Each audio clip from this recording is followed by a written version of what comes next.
एक स्टूडेंट ने पूछा है, सर बड़े बड़े अपराध में आरोपी को बेल मिल जाता है, इसके कारण बताएं। इस तरीके के कुछ सवाल हैं। तो देखिए, किसी भी आरोप में, चाहे वो बड़ा हो या छोटा हो, बेल मिलने के बहुत सारे ग्राउंड हो सकते हैं, ठीक है। उसमें मैं कुछ स्पेसिफिक बताने वाला हूँ अभी। उसमें कुछ ऐसे प्रावधान हैं, जैसे मान के चलिए अक्यूज्ड ने विक्टिम के साथ कॉम्प्रोमाइज़ कर लिया, ठीक है, या कोई रेप विक्टिम है उससे अक्यूज्ड ने शादी कर लिया, ठीक है, या कोई ऐसा मर्डर का केस है जिसमें डिजीज्ड फैमिली को बहुत सारा अमाउंट दे दिया, ठीक है। तो कुछ ऐसे परिस्थितियाँ होती हैं जहाँ पे कोर्ट भी मन बना लेता है कि ठीक है, जस्टिस न्याय के लिए ये भी ज़रूरी है, तो ये ठीक है, और बेल मिल सकते हैं। बेल इसलिए भी मिल जाता है क्योंकि अक्यूज्ड का वकील बार-बार बेल एप्लीकेशन लगाता है कोर्ट में, ठीक है।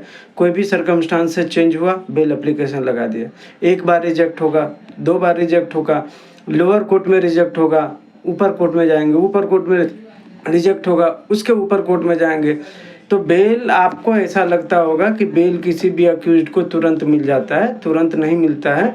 उसके पीछे वकील बहुत सारा मेहनत करता है, दिन रात एक कर देता है कि उसको बेल कैसे मिले।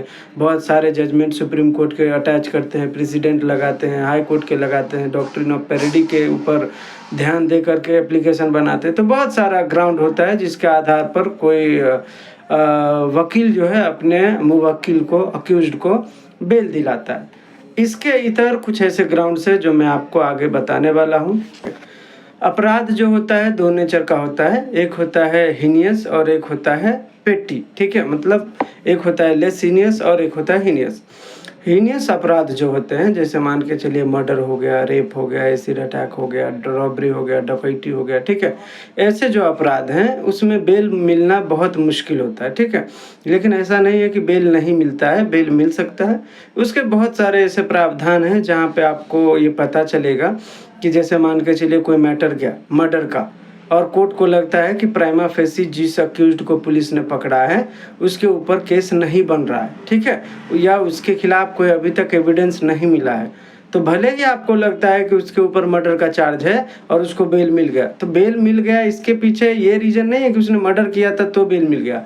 उसके पीछे का रीज़न ये था कि कोर्ट को अभी तक प्राइमा फेसी, प्रथम दृष्टया उसके ऊपर कोई भी ऐसे एविडेंस नहीं मिले हैं जिससे ये साबित हो कि उसने मर्डर करे, ठीक है। इसके बाद बेल देने के प्रावधान और भी हैं, जैसे मान के चलिए कोई अपराधी है, ठीक है, उसको पुलिस ने अरेस्ट कर लिया और पुलिस ने अरेस्ट किया और उसका जो अरेस्ट करने का जो पनिशमेंट था, जो अपराध था, उसमें 10 साल से ऊपर का पनिशमेंट था, ठीक है। और ऐसे परिस्थिति में पुलिस के पास 90 दिन मिलते हैं चार्जशीट फाइल करने के लिए। अगर पुलिस 90 दिनों के भीतर चार्जशीट फाइल नहीं करता है तो अक्यूज्ड को बेल मिलने का अधिकार हो जाता है, जिसको डिफ़ॉल्ट बेल बोला जाता है। क्योंकि ये गलती पुलिस की है तो बाय डिफ़ॉल्ट अक्यूज्ड को बेल मिल जाता है। तो अब हम यहाँ पे ये नहीं देखेंगे कि अरे उसने तो मर्डर किया था, उसने मर्डर किया था लेकिन गलती जो है पुलिस की है, जिसने 90 दिनों में चार्जशीट फाइल नहीं किया, ठीक है।